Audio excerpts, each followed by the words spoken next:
Auction से लेके, mining block auction से लेके ट्रांसपेरेंसी के साथ आज भारत में काम चल रही।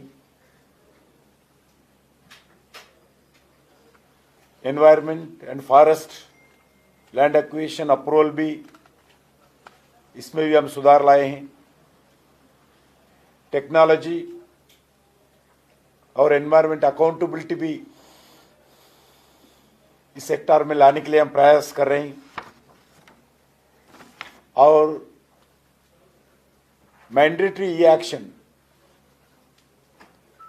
इसमें पारदर्शिता, ट्रांसपेरेंसी 100% हम लाने के लिए पूरा प्रयास किया है। आज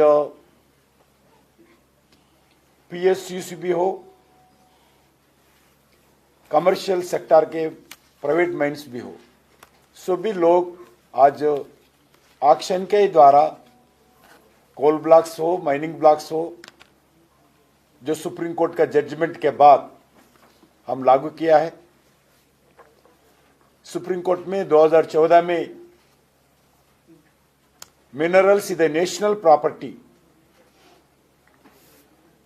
ऐसी मिनरल्स को ट्रांसपेरेंसी के साथ अलोकेशन होना चाहिए, ऐसी सुप्रीम कोर्ट आदेश दिया है। उसका आदेश को पालन करते हुए भारत सरकार 2015 में, 2020 में अलग अलग रिफॉर्म्स किया है।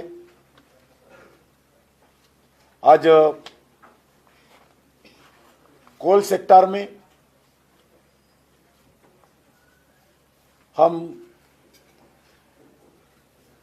सेकंड लार्जेस्ट कंज्यूमर है। कोल सेक्टर में हम सेकंड लार्जेस्ट प्रोड्यूसर भी है। दुनिया का सबसे बड़ा second and fourth biggest companies Bharat में है, छत्तीसगढ़ में। दुनिया के सबसे बड़े कोल प्रोडक्शन कंपनी भारत का अपना CAL है। वैसे ही आयरन ओर प्रोडक्शन में हम चौथा स्थान पर है, लाइमस्टोन में दूसरा स्थान पर है, बॉक्साइट में तीसरा स्थान पर है। और हम एक्सप्लोरेशन एक्टिविटी भी भारत सरकार बढ़ा रही है। Clearances and approval whole of government approach के द्वारा हम उसी माध्यम से स्पीड अप करा रहे, ताकि इन्वेस्टमेंट्स बढ़े और रोजगार मिले लोगों को। देश को एक मिनरल सिक्योरिटी मिलना चाहिए।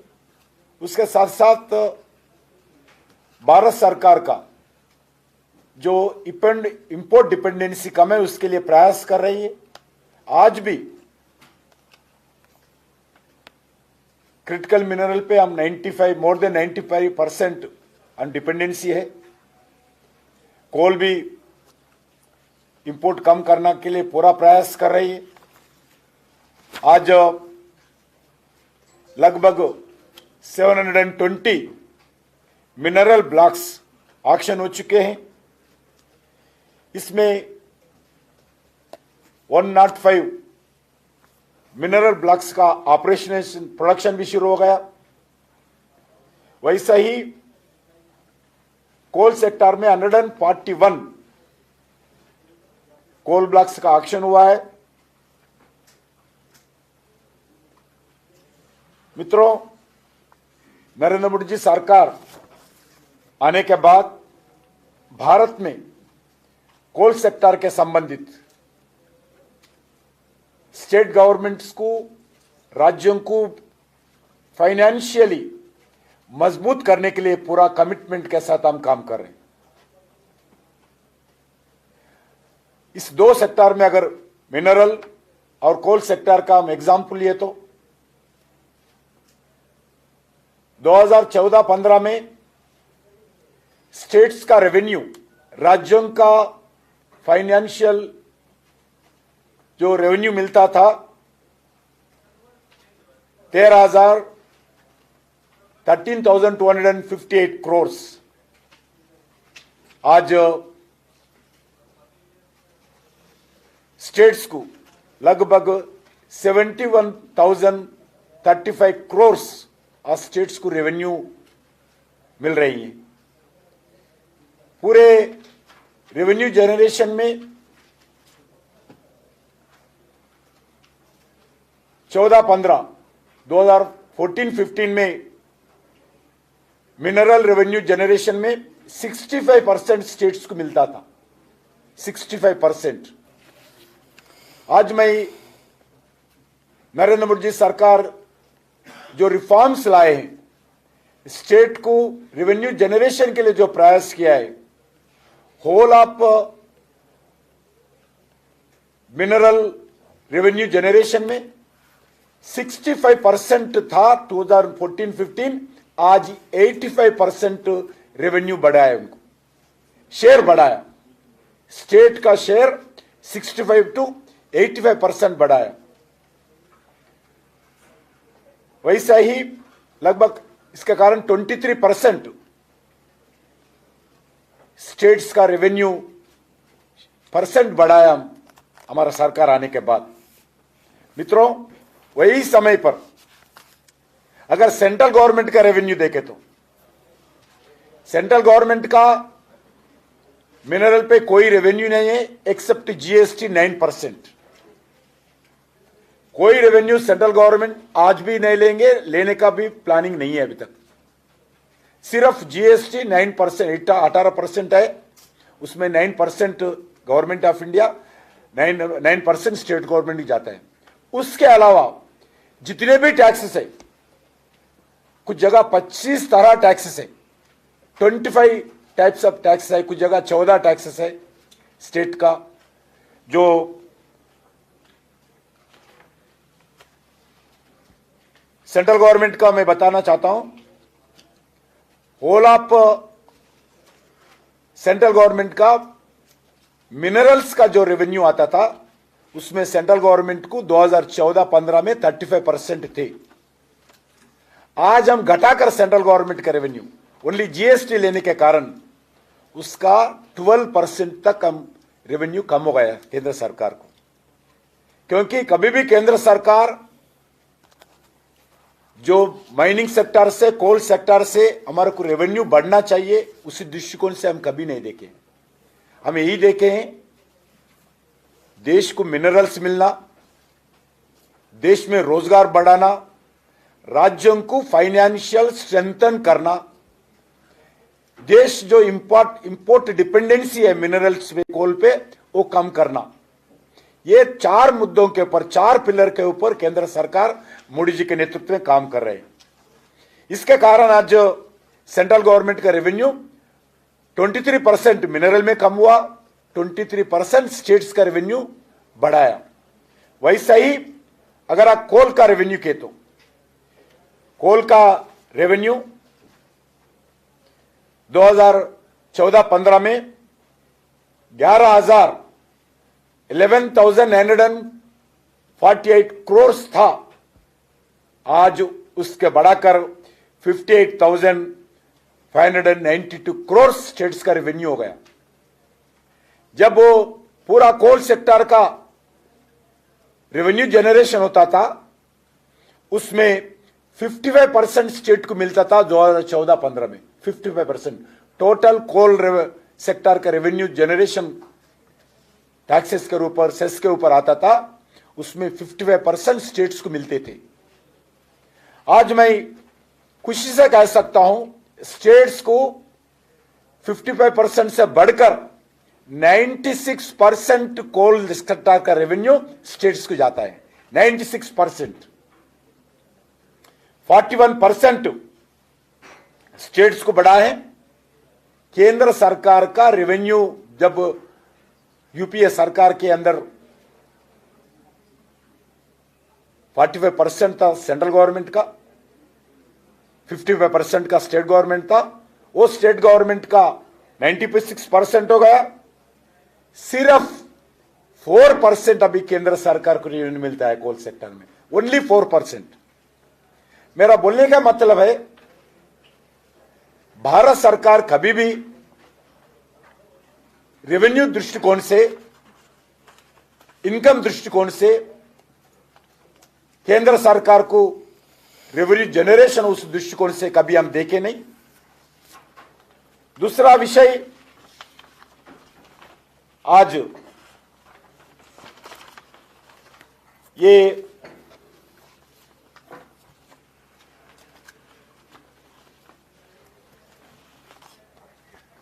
जितने भी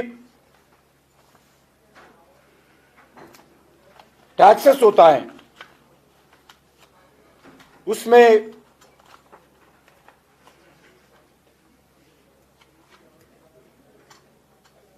ऑक्शन प्रीमियम, जो ऑक्शन रिजीम आने के बाद ऑक्शन प्रीमियम मिलता है, उसमें 100% स्टेट गवर्नमेंट को जाता है। मैं पहले बता चुका हूं। अभी जो नरेंद्र मोदी जी सत्ता में आने के बाद जो रॉयल्टी इंट्रोड्यूस किया है, वो रॉयल्टी भी 100% स्टेट गवर्नमेंट को जाता है। इसमें केंद्र सरकार कोई इसमें दावा नहीं करती है, लेते भी नहीं।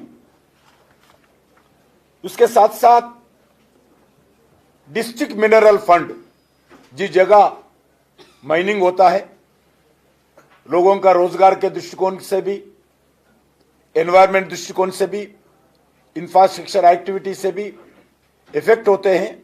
इसके लिए डिस्ट्रिक्ट मिनरल फंड केंद्र सरकार इंट्रोड्यूस किया है। 100% इस जिला से पैसे आते हैं डिस्ट्रिक्ट मिनरल फंड का, जिला कलेक्टर का अध्यक्षता में। उस एरिया का विकास के लिए, लोगों के स्किल डेवलपमेंट के लिए, लोगों के रोजगार के लिए, इंफ्रास्ट्रक्चर एक्टिविटी के लिए ये पैसे खर्च करते हैं। उसके साथ जैसा ही पावर दृष्टिकोण से, अलग अलग दृष्टिकोण से भी आज कोई भी टैक्सेस पूरा स्टेट गवर्नमेंट मिलता है। दूसरा,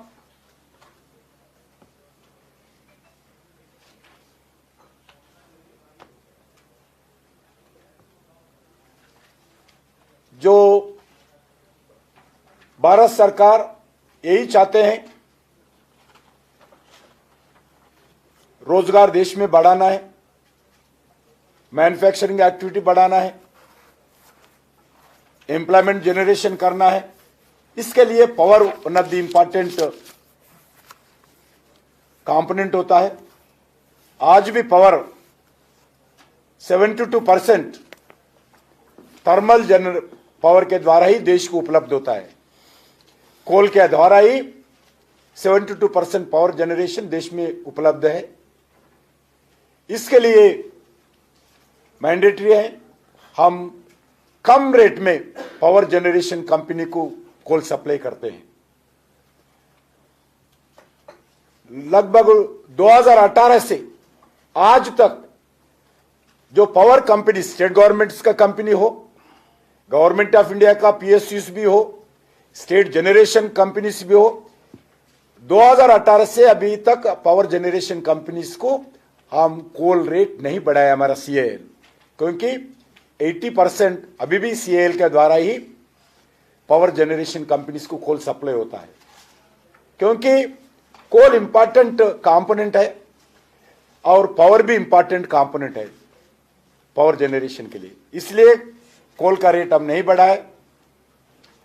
कोल कम रेट में मिले, कम रेट में पावर जनरेशन हो, जो डोमेस्टिक गांव गरीब किसान जो हर घर में हो, एग्रीकल्चर पंप सेट में भी हो, उसमें कम रेट में पावर मिलना चाहिए।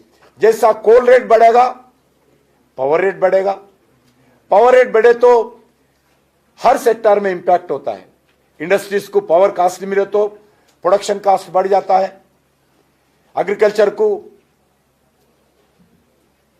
पावर कास्ट नहीं मिले तो एग्रीकल्चर प्रोडक्शन के ऊपर कास्ट होता है, और आम जनता के ऊपर भी घर घर का आज सेल फोन चार्ज से लेकर लाइट तक इंपैक्ट होता है। इसीलिए नरेंद्र मोदी जी आदेश दिया है पावर सेक्टर के लिए जितना हो सकता है उतना कम रेट में पावर कोल सप्लाई करना चाहिए। इसके लिए हम कमिटमेंट के साथ वो काम कर रहे हैं। मित्रों, आज जो बिल पास हुआ, अभी हमारा सेक्रेटरी बताया, जो बिल पास हुआ है इसमें सिर्फ मेजर मिनरल के लिए आज मिनरल पास हुआ है, माइनर मिनरल के ऊपर कोई बिल पास नहीं हुआ है। मेजर मिनरल भी लगभग 11-12 स्टेट्स में ही इंपैक्ट है। दूसरा स्टेट्स में जो कोल है, लाइमस्टोन है, बॉक्साइट है, कॉपर है, इधर ही इसी सेक्टर के दृष्टिकोण से, क्योंकि इंफ्रास्ट्रक्चर एक्टिविटी घर बनाना, मिडिल क्लास का हो, सरकार का प्रधानमंत्री आवास योजना हो, आज एक बड़ा घर सबके लिए एक एक्सपेक्टेशन है। जैसा ही इस मिनरल कास्ट बढ़ गए तो आम जनता का घर के ऊपर भी इंपैक्ट होता है। उसमें सीमेंट रेट बढ़ेगा, क्योंकि लैमस्टोन रेट बढ़ गए तो सीमेंट रेट बढ़ेगा, आयरन ओर का रेट बढ़ गए तो स्टील रेट बढ़ेगा, कॉपर का रेट बढ़ेगा, एल्यूमिनियम बहुत बड़ा सेक्टर है। इसीलिए हम इस 4-5 जो मेजर मिनरल्स है उसके ऊपर हम जो सेल्स है, रेट्स है, उसके ऊपर थोड़ा बैलेंस रखना चाहते हैं देश भर में। एक स्टेट में अगर कोल का रेट बढ़ गए, दूसरा स्टेट में कोल का रेट कम है तो इधर का कंपनीज पूरा उधर जाएंगे, और उसके साथ साथ विदेशों से कोल अभी भी cement companies, steel companies import कर रहे हैं। हमारा देश में जो क्वालिटी कोल सप्लाई नहीं है, ग्रेड 11, ग्रेड 12, ग्रेड 13 ऐसा कोल मिलता है, उसमें इसके कारण इंपोर्टेड अभी भी है। जैसा अपना लोकल डोमेस्टिक कोल प्रोडक्शन का रेट बढ़ गए तो इंपोर्टेड कोल और बढ़ेगा, इसीलिए इंपोर्ट नहीं होना चाहिए। अभी इसके लिए हम, क्योंकि स्टील भी इंपोर्टेड आते हैं, जैसा स्टील आयरन ओर बढ़े तो इंपोर्टेड बढ़ेगा।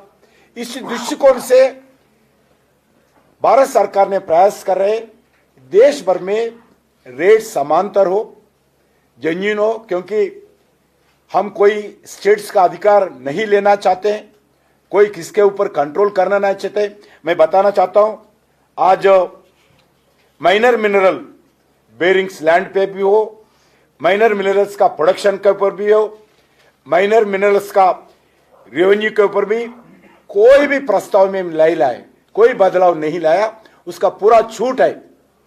वैसा ही माइनर मिनरल्स का एक्सप्लोरेशन, माइनर मिनरल का लैंड एक्विजिशन, माइनर मिनरल का माइनिंग ब्लॉक्स बनाना, माइनर मिनरल का ऑक्शन करना, माइनर मिनरल का प्रोडक्शन करना, माइनर मिनरल्स का rights, levies, taxes, cess, revenue इस प्रस्ताव में नहीं है।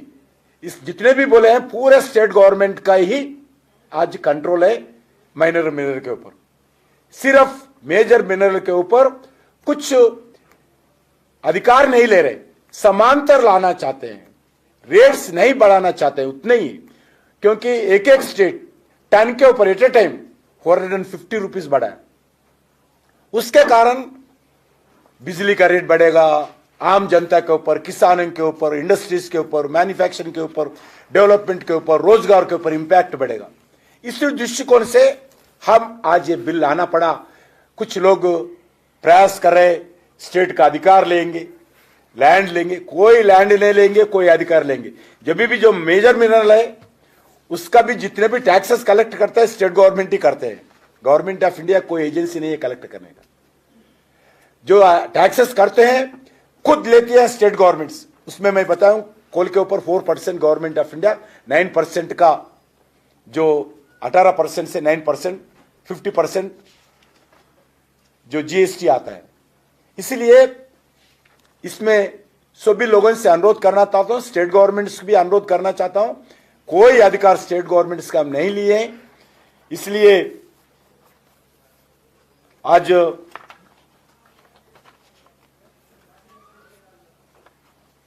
का बिल के द्वारा हम आने वाले दिन में और मेजर मिनरल्स का प्रोडक्शन बढ़ाना चाहते हैं। और क्योंकि दो इंपॉर्टेंट विषय हम इसमें जो रिफॉर्म्स लाए, रिफॉर्म्स के अंदर ये आज का भी बिल है।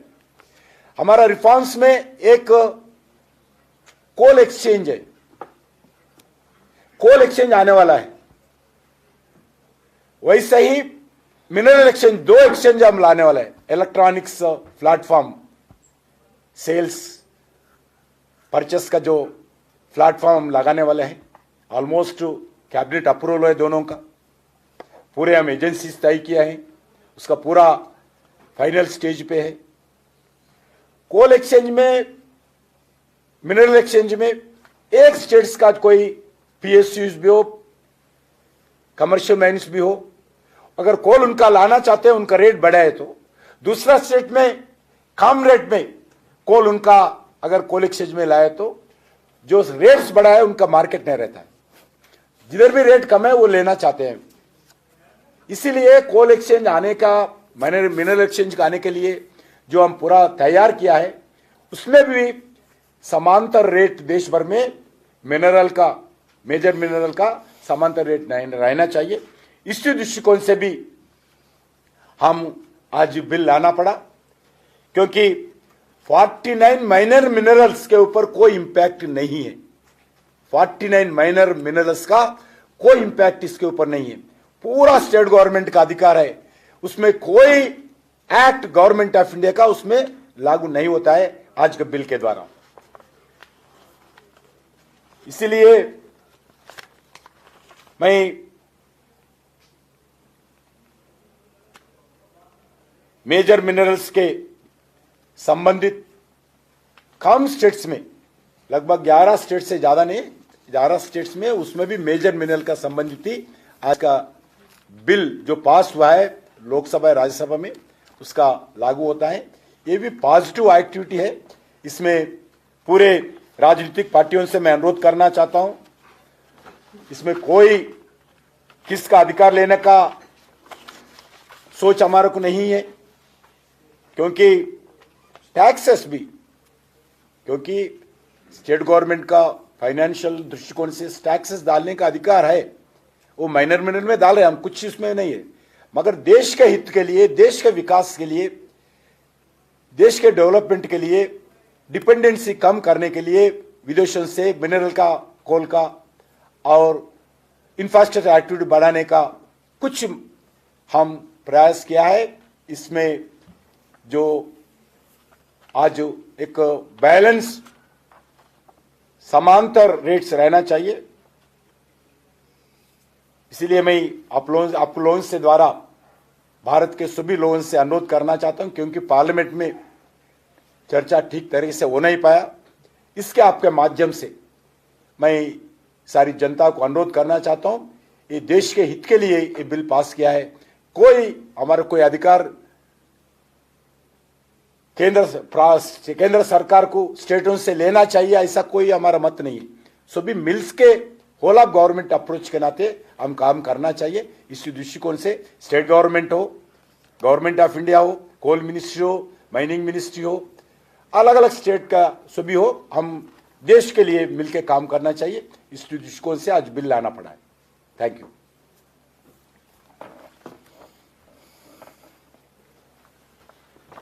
सर, इस बिल का अगर मैं पूछूं, ये बिल ऑब्वियसली एक लेवल प्लेइंग फील्ड लाएगा मिनरल्स में स्पेसिफिकली, बट इंडस्ट्री का किस तरीके का रिस्पॉन्स है? क्योंकि इसका सबसे ज्यादा इम्पैक्ट जो है वो इंडस्ट्री पे पड़ेगा, चाहे वो स्टील हो, सीमेंट हो।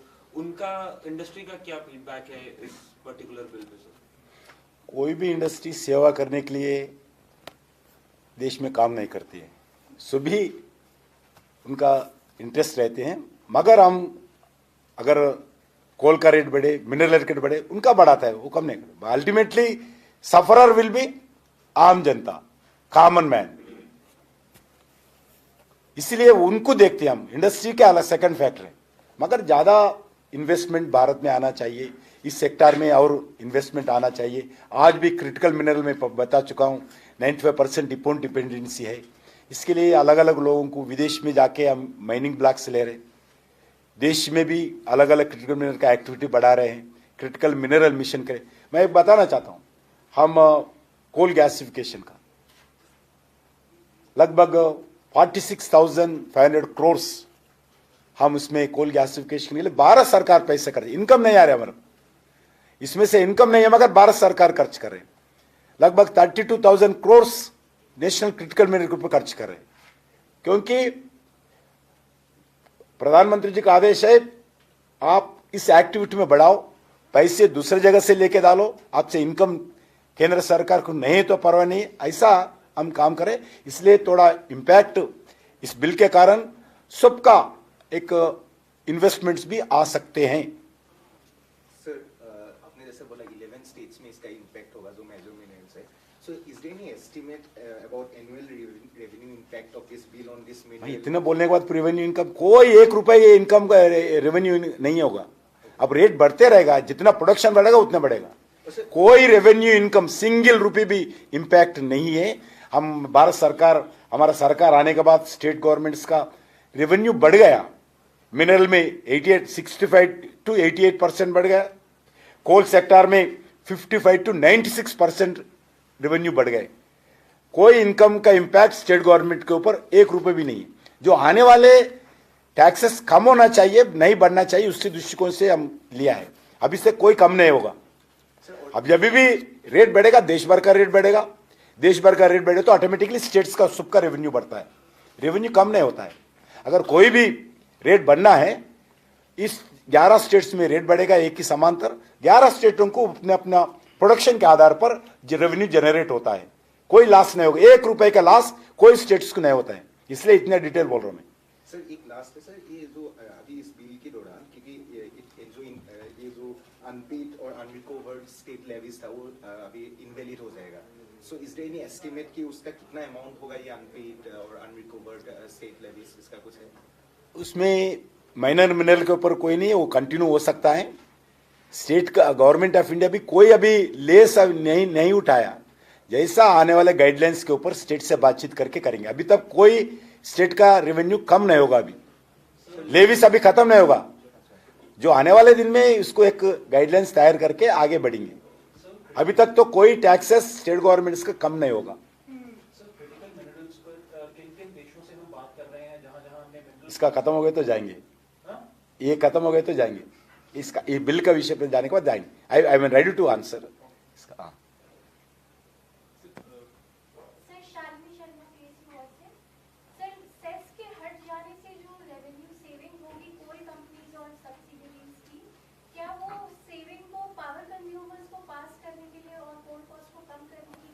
बर्डन ले रहे हैं। अगर 2018 से हम कोल रेट नहीं बढ़ाया, 2018 से कितना साल हो गया, लगभग कितना प्रोडक्शन कास्ट बढ़ गया मेरे को ऊपर, इक्विपमेंट लाया, सैलरीज बढ़ते हैं, हर साल हमारा एम्प्लॉयज का सैलरीज बढ़ते हैं, अलग अलग इक्विपमेंट बढ़ते हैं, इनपुट कास्ट बढ़ते हैं। बढ़ने के बाद भी हम कम रेट में कोल पावर कंपनीज को देने के लिए कंज्यूमर के ऊपर बर्डन नहीं होना चाहिए, इस दृष्टिकोण से हम कम रेट में कोल सप्लाई करते हैं। हमारा पास कोई बोले इनकम नहीं है पास ऑन करने के लिए, हम लास्ट पे रहते हैं, मगर देश के हित के लिए नंबर 1 कंपोनेंट पावर है। बिना पावर का कुछ नहीं होता है। आम गरीब भी, जनता भी आज 1-2 दिन भूखा रहेंगे, मगर 1-2 घंटा पावर नहीं है तो वो साइन नहीं करेंगे। ऐसा स्थिति है आज देश में, इसलिए पावर इंपॉर्टेंट कंपनी है। हमारा मिनिस्ट्री भी डेली मॉनिटरिंग करती है, कितना कोल जनरेट प्रोडक्शन हुआ, कितना पावर कंपनीज के पास है, मेरा पास कितना है, ट्रांजिट में कितना है, हर दिन प्रधानमंत्री कार्यालय को रिपोर्ट करना पड़ता है। इतना मॉनिटरिंग हम कोल सप्लाई पावर कंपनीज के लिए हम मॉनिटरिंग करते हैं। हम कोई इसमें इनकम नहीं है पास ऑन करने के लिए मेरे पास। इन्वेस्टमेंट कितना बढ़ेगा मेजर मिनरल सेक्टर में? क्योंकि अभी भी बढ़ रहे हैं ना। कोई प्रोजेक्शन कुछ लगाया कि आपने जो सेस और ये सब कम किया है टैक्सेस, इसके बाद investment- अभी भी बढ़ रहे हैं। हर हमारा ऑक्शन ब्लॉक्स होता है जो आज मैं बता चुका हूं, जैसा कॉपर हो, वैसा ही आयरन ओर हो, कोल ब्लॉक्स हो, उसमें नए नए ब्लॉक्स आते रहते हैं। क्योंकि अभी हम कमर्शियल ब्लॉक्स ज़्यादा ऑक्शन कर रहे हैं, इसके कारण आने वाले इन्वेस्टमेंट्स बढ़ेगा। जितना इन्वेस्टमेंट्स है कोल सेक्टर में, सर एक्चुअल इन्वेस्टमेंट हमारा एडिशनल सेक्रेटरी है कोल का। जी नमस्कार। एक्चुअल इन्वेस्टमेंट कितनी बढ़ेगी उसका असेसमेंट तो आने वाले समय में हम लोग कर पाएंगे। अभी एक चीज़ देखें, जो टैक्सेशन जो स्टेट्स जो लगा रही थी, अगर उस टैक्सेशन को नहीं लगाया जाएगा तो बहुत सारी जगहों पे क्या हो रहा था कि जो माइनिंग किसी एक स्टेट में होना था, वहाँ पे अगर टैक्स बढ़ जाती है तो वो इंडस्ट्री किसी दूसरे स्टेट में शिफ्ट कर जाती थी और उससे ओवरऑल सिस्टम पे बहुत ज़्यादा स्ट्रेस पड़ सकता है। जैसे मान लें कि अभी 8 स्टेट में कोल माइनिंग हो रही है, अगर 8 स्टेट के बदले 2 स्टेट या 3 स्टेट ने रेट बढ़ा दिया, वो 5 स्टेट में माइनिंग होगी, तो क्या होगा, वहाँ से सारी इंडस्ट्री वहाँ शिफ्ट होने का प्रयास करेगी और प्लस वहाँ से हमको रेलवे की इवैक्यूएशन की प्रॉब्लम होगी, जिससे कि हम संभवतः शायद इवैक्यूएट नहीं कर पाए, उस एक ही जगह से सब कुछ इवैक्यूएट नहीं कर पाए। और जैसा मंत्री जी ने बताया कि जो हम लोग इंपोर्ट सब्स्टिट्यूशन की जो बात करते रहते हैं कि हमारी जो डोमेस्टिक कोल की जो प्राइसेज है वो हमने बढ़ाया नहीं। अगर हम टैक्सेशन बढ़ा देंगे तो आने वाले समय में हम इंपोर्ट से कम्पीट नहीं कर पाएंगे। तो इन दोनों फैक्टर को देख के अब एक्चुअल असेसमेंट तो शायद समय के साथ ही हम बता पाएं, लेकिन इन दोनों के कारण हमारी जो रीजनल डिस्पैरिटीज है वो रीजनल डिस्पैरिटीज नहीं बढ़ेगी, रेलवे पे लोड नहीं बढ़ेगा और जो हम इंपोर्टेड कोल है वो इंपोर्ट करने की शायद नौबत नहीं आएगी हमें। और ये जो टैक्सेशन जो लगना था ये 1 अप्रैल से लगना था, एक प्रश्न जो पहले भी आ रहा था 1 अप्रैल से लगना था, तो संभवतः बहुत कंपनियों ने जमा नहीं किया है अभी, तो बहुत कम लोग इम्पैक्टेड होंगे उससे। इन्वेस्टमेंट पे अभी 720 मिनरल ब्लॉक से एक्शन हुआ है, ऑलमोस्ट इसमें प्राइवेट सेक्टर का इन्वेस्टमेंट आएगा।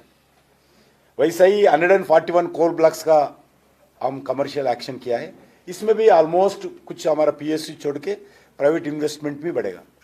एक एक माइन पे बहुत बड़ा इन्वेस्टमेंट करना पड़ता है, क्योंकि दूसरा सेक्टर के जैसे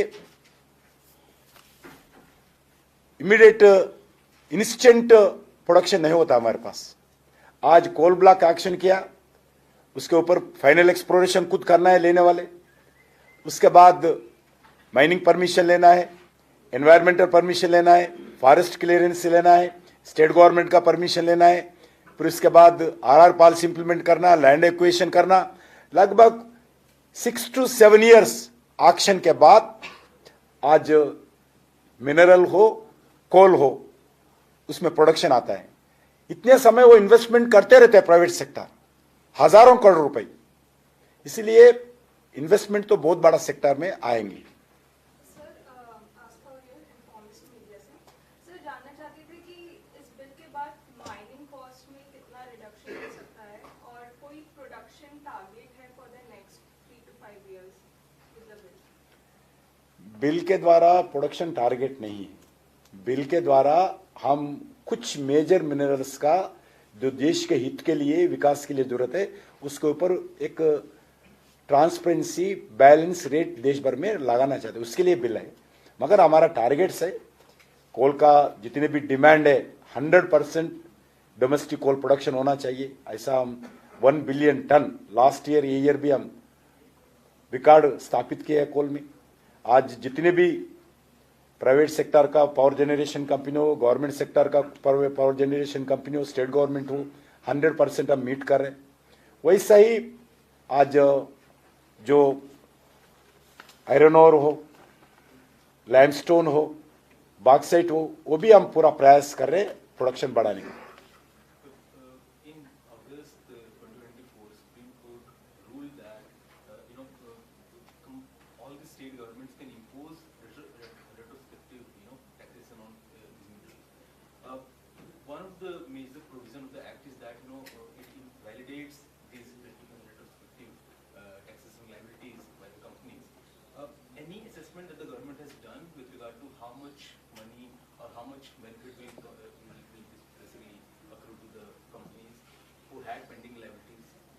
पेंडिंग लायबिलिटी निकालना है, अभी वो फाइनल अभी क्रेश 2 है इसलिए निकालना है, वो भी निकाले नहीं, मगर उसके लायबिलिटीज के लिए बिल नहीं लाए।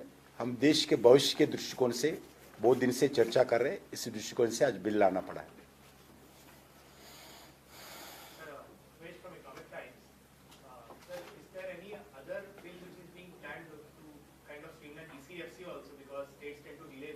हाँ? जो हमारा कोई बिल नहीं है, हमारा ऑलरेडी हम बहुत हमारा जितने भी टारगेट था, जितने भी शेड्यूल थे, शेड्यूल फ्री शेड्यूल कर रहे, हमारा पूरे होल ऑफ गवर्नमेंट अप्रोच के नाते जो रिफॉर्म्स ला रहे भारत में, रिफॉर्म्स के द्वारा हमारा जल्दी ही हमारे क्लियरेंसेस मिल रहे, कोई बिल लाने का जरूरत ही नहीं है। हम बात करेंगे जरूरत पड़े तो मिनिस्ट्री से, मगर कोई बिल लाने का पार्लियामेंट में जरूरत नहीं है मेरा दृष्टिकोण से।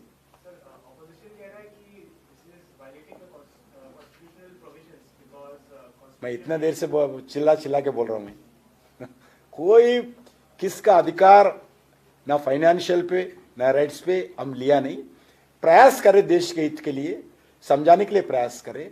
हमारा केंद्र सरकार 1 रुपए का रेवेन्यू स्टेट का कम नहीं करेंगे, 1 रुपए का revenue state government of India को नहीं बढ़ाने के लिए प्रयास कर रहे हैं। हम पूरे स्टेट गवर्नमेंट को हित के लिए, स्टेट गवर्नमेंट को फाइनेंशियल स्ट्रेंथन करने के लिए हम इसके बिल के द्वारा हो, पहले भी हम प्रयास करें, उसका डिटेल भी मैं बता चुका हूं, ये ऑन रिकॉर्ड है। आज हो गया, आज होगा, इसके लिए मैं आपको धन्यवाद देना चाहता हूं, आज हो गया। हाँ, क्रिटिकल मिनरल का बताओ, बोले एक बार रिपीट करिए कौन।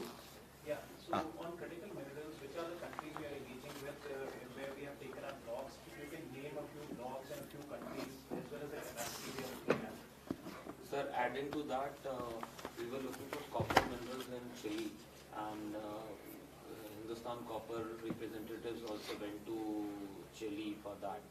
So we were looking at 5 blocks. So any confirmation on that?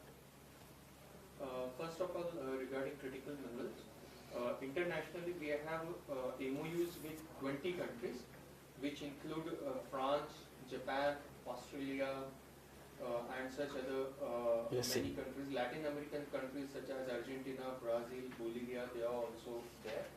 So all over the world we have around 20 MOUs, and certain MOUs are already under consideration.